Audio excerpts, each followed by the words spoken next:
अभी तक हम लोगों ने पीछे 5 कैरेक्टरिस्टिक्स में ओनली 2 कैरेक्टरिस्टिक्स का डिस्कशन किया। आइए चेंज इन कलर, जैसा कि एग्जांपल मैं आपको बता रहा था उस हिसाब से चलें। Change in colour, some chemical reactions are characterised by a change in colour. कुछ केमिकल रिएक्शंस ऐसे होते हैं जिसमें सब्सटेंस जो भी पार्टिसिपेट कर रहा है उसका कलर ही चेंज होता है, रिएक्शन हो जाता है रिएक्शन के बाद। यानी सब्सटेंस जो भी प्रोडक्ट है रिएक्टेंट से प्रोडक्ट बिल्कुल अलग हो जाता है। इसका एग्जांपल मैं आपको दूं, थोड़ा अच्छे से समझेंगे। जो एग्जांपल यहां पर दिया जाएगा वो डायग्राम के हिसाब से इस बार, ठीक है? तो आपको डायग्राम के हिसाब से ही बना लेना है ताकि याद रहे। लैंग्वेज में लिखने का तो लिख सकते हैं, आप भी लिख लीजिएगा, लेकिन डायग्राम वाला पॉइंट या डायग्राम वाली बात आपको ज्यादा याद रहेगा कि एक कंटेनर है और इस कंटेनर में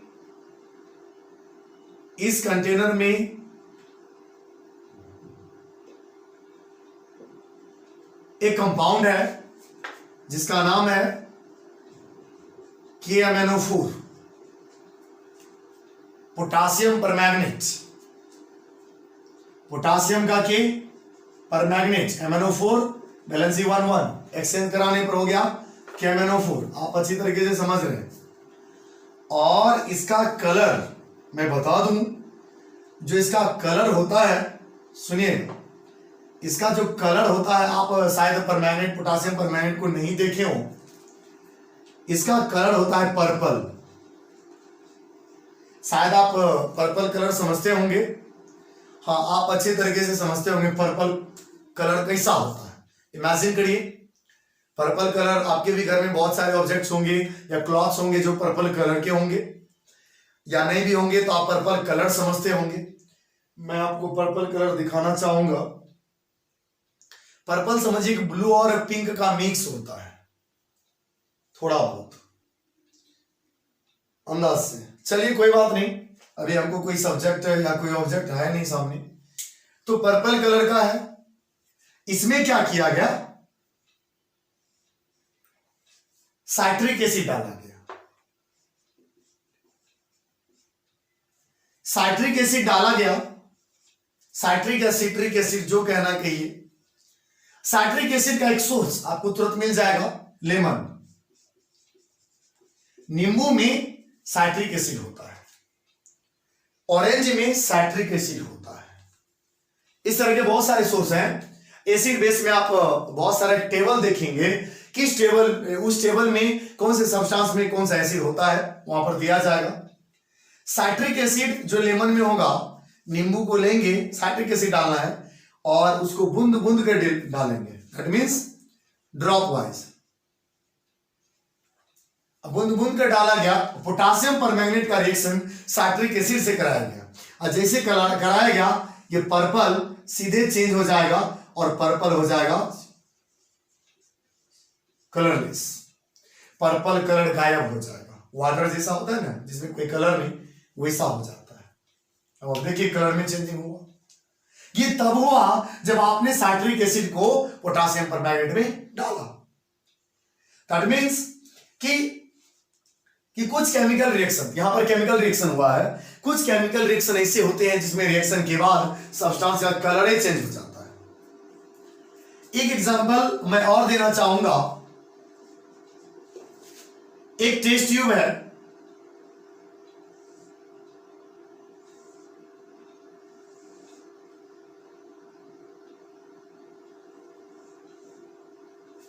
और इसमें पोटासियम डाइक्रोमेट भरा हुआ है, K2 Cr2O7। अब आप कहिएगा पोटासियम डाइक्रोमेट हम कैसे लिखें, आइए वही कहानी, रेडिकल्स, पोटासियम और डाइक्रोमेट का Cr2O7 होता है। पोटासियम का वैलेंसी 1, डाइक्रोमेट का 2, तो 2K पर आएगा, 1 उस पर जाएगा, तो क्या हो गया K2 1 डाल के तो कुछ होगा नहीं उसको, K2Cr2O7 तैयार है। ये पोटासियम डाइक्रोमेट का जो कलर होता है ऑरेंज होता है। पोटासियम डाइक्रोमेट का इसका कलर मैं बता दूं ऑरेंज कलर का होता है। हालांकि हम रेड से लिखते हैं लेकिन लिखिए ऑरेंज है, इस बात को ध्यान रहे। ये ऑरेंज कलर का है ये पूरा। जब ऑरेंज कलर का है तो इसका मतलब है कि अब हम इसमें किसी पाइप के द्वारा पतला सा पाइप के द्वारा एक गैस इसमें डालते हैं, जिस गैस का नाम है सल्फर डाइऑक्साइड। यानी जैसे ही आप इसमें सल्फर डाइऑक्साइड गैस डालें पोटासियम डाइक्रोमेट में तो केमिकल रिएक्शन हुआ, और जैसे केमिकल रिएक्शन हुआ ये ऑरेंज खतरनाक डीप ग्रीन में चेंज होगा। खतरनाक डीप ग्रीन का मतलब हुआ बहुत गाढ़ा रंग होगा, बहुत ज्यादा डीप होगा, जो हरा रंग में बदल जाएगा। अब जैसे कि पोटासियम डाइक्रोमेट में का रिएक्शन या पोटेशियम डाइक्रोमेट में सल्फर डाइऑक्साइड गैस डाला गया या पोटासियम डाइक्रोमेट का रिएक्शन सल्फर डाइऑक्साइड से कराया गया तो ये ऑरेंज कलर ग्रीन में कन्वर्ट होता है। बहुत सारे रिएक्शंस ऐसे होते हैं जिसमें सब्सटेंस या सॉल्यूशन या जो भी लिक्विड फॉर्म में है उसका कलर ही चेंज हो जाता है। तो ये भी उसका तो कैरेक्टरिस्टिक्स हुआ। तो some chemical reactions are characterised by a change in colour, कुछ इस तरीके से। तो आप डायग्राम कुछ इसी तरीके का बनाएंगे। ध्यान रहे ये वाला पोर्शन इसका था, ये वाला पोर्शन इधर। Next change in temperature. बहुत ऐसे केमिकल रिएक्शन है जिसमें टेम्परेचर चेंज होता है। टेम्परेचर चेंज दो तरीके से, या तो टेम्परेचर इंक्रीज करेगा या तो टेम्परेचर डिक्रीज होगा। मानकर चलिए आप वही चूना वाला एग्जांपल दे रहे थे। मानकर चलिए चूना वाला एग्जांपल ऐसे एसिड और वाटर का जो रिएक्शन होता है वो एक्सोथर्मिक होता है। सुनिए अब कहानी यहां पर सुनाना पड़ेगा हमको। घर में कभी भी आपके गार्जियन या आप खुद मानकर चलिए कि पानी है, अब पानी बर्तन में ले लिए और चूना पत्थर डाले, आप देखिएगा पानी गर्म हो जाता है। आप कंटेनर को छुएंगे बाहर से तो पानी गर्म लगेगा, टेम्परेचर चेंज हो रहा है। पानी में कभी ग्लूकोज डालकर देखिए पानी ठंडा हो जाता है, टेम्परेचर चेंज हुआ। चलिए on the basis of example में बता दूं कि मानकर चलिए एक टेस्ट ट्यूब लिया गया और इसमें पहले पानी डाला गया, पहले वाटर डाला गया, वाटर डालने के बाद एसिड को डाला गया और वो एसिड भी थोड़ा थोड़ा धीरे धीरे करके डालेंगे। वाटर में एसिड को डाला गया और अब धीरे धीरे एसिड को डालेंगे और एसिड को डालने के बाद कंटेनर को छुएंगे तो ये कंटेनर अच्छा खासा गर्म होता है। एसिड और वाटर का जो रिएक्शन है एक्सोथर्मिक है। तो कहने का मतलब है और बहुत सारे ऐसे रिएक्शंस होते हैं जिससे हीट बाहर निकलता है, और यानी हीट बाहर निकलने का मतलब हुआ एक्सोथर्मिक रिएक्शन, टेम्परेचर चेंज। बहुत ऐसे रिएक्शन होते हैं जिसमें सॉल्यूशन हीट को एब्जॉर्ब कर लेती है, टेम्परेचर डिक्रीज हो जाता है, छुएंगे तो ठंडा लगेगा। तो कहने का मतलब ये हुआ, सुनिए यदि किसी सब्सटेंस जैसे कार्बन प्लस ऑक्सीजन तो बनता है कार्बन डाइऑक्साइड। आप जानते हैं इसके साथ एनर्जी या हीट, जो कुछ भी लिखिए एनर्जी या हीट दोनों चलेगा। यानी ये कार्बन यानी किसी लकड़ी को जला रहे हैं तो उससे हीट निकलता है तो एक्सोथर्मिक हुआ, तो प्लस हीट लिखे।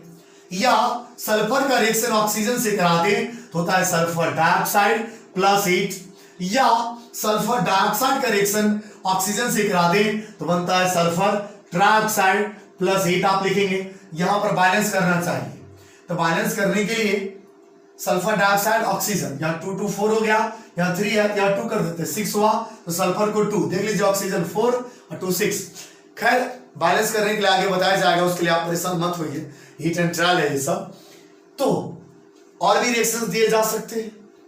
मानकर चलिए नाइट्रोजन का रिएक्शन हाइड्रोजन से कराएं तो बनता फॉर्मेशन होता है NH3, और यह ऐसा रिएक्शन है जो हीट एब्सॉर्ब करेगा, यानी हीट इसको टेम्परेचर देना होगा, इसमें माइनस हीट लिखना होता है।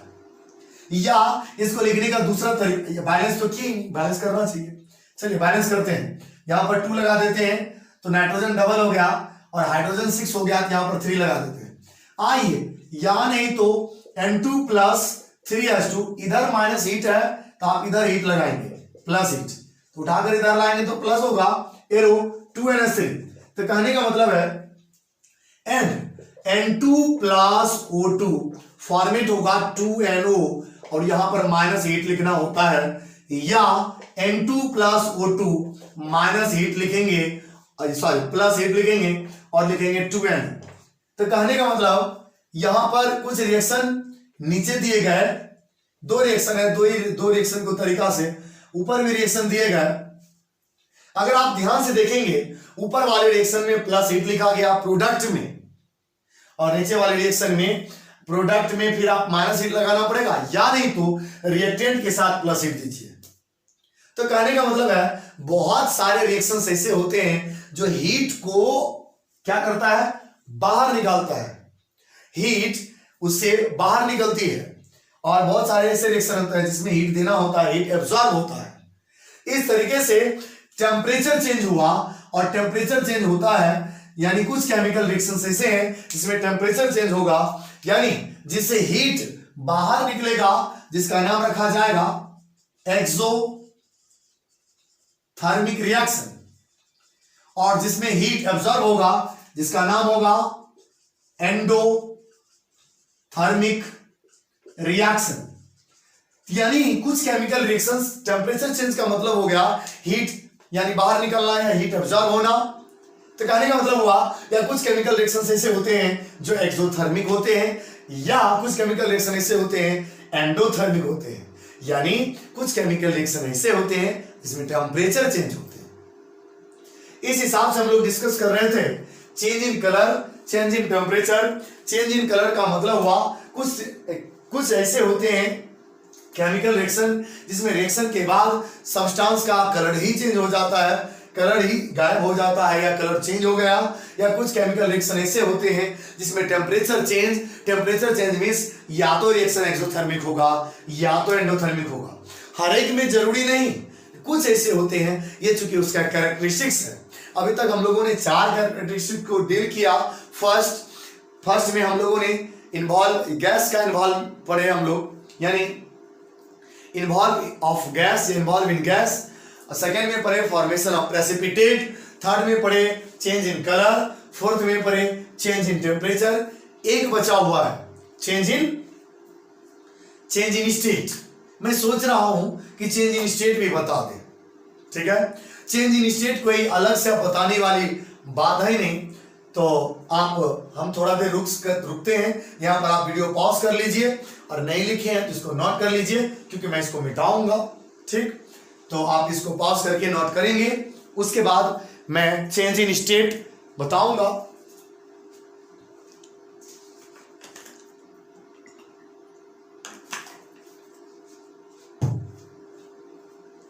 इसको मिटा दे फिलहाल।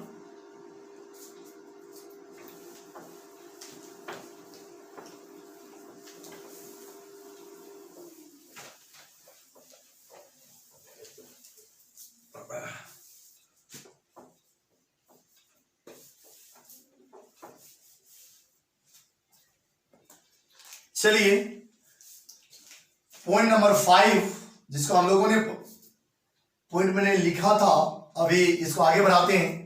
चेंज इन स्टेट की बात की जाए। Some chemical reactions are characterised by a change in state. आप लोग पहले पढ़ चुके हैं 9th क्लास में। नॉर्मली स्टेट किसी भी सब्सटेंस का 3 फिजिकल स्टेट है, सॉलिड, लिक्विड, गैस, इसके अलावा प्लाज्मा एंड बीईसी, लेकिन नॉर्मली सॉलिड, लिक्विड, गैस ही हम लोग समझते हैं, ठीक है। कुछ केमिकल रिएक्शन ऐसे होते हैं जिसमें स्टेट ही चेंज होता है, सॉलिड है तो गैस हो जाता है, सॉलिड है तो लिक्विड, लिक्विड है तो गैस, इस तरीके से। तो मानकर चलिए एक कैंडल लिया जाए,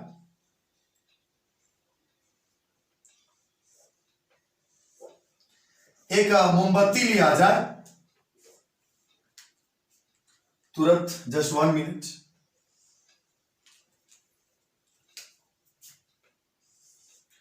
यहां देखिए, एक यदि मोमबत्ती की बात की जाए, मोमबत्ती आपके सामने तैयार है, कैंडल तैयार है आपके सामने, ये सॉलिड है,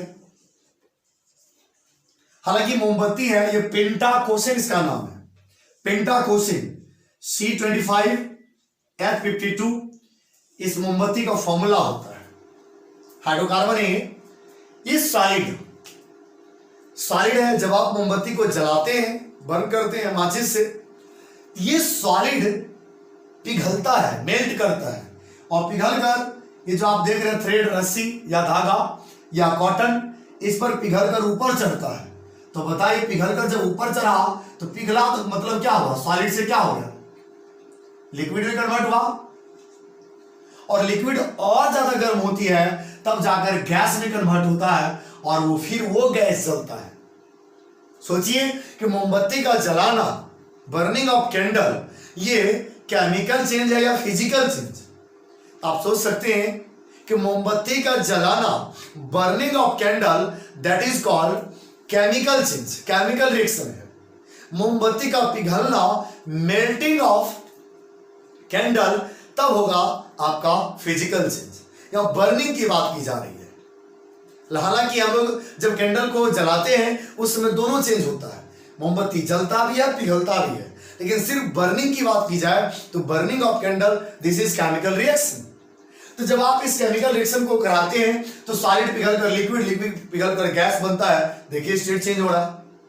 ऐसा जरूरी नहीं हर एक रिएक्शन में सॉलिड लिक्विड में हो या लिक्विड सॉलिड में नहीं हो सकता, होता है, कोई भी स्टेट किसी में चेंज हो सकता है, कोई बड़ी बात नहीं है।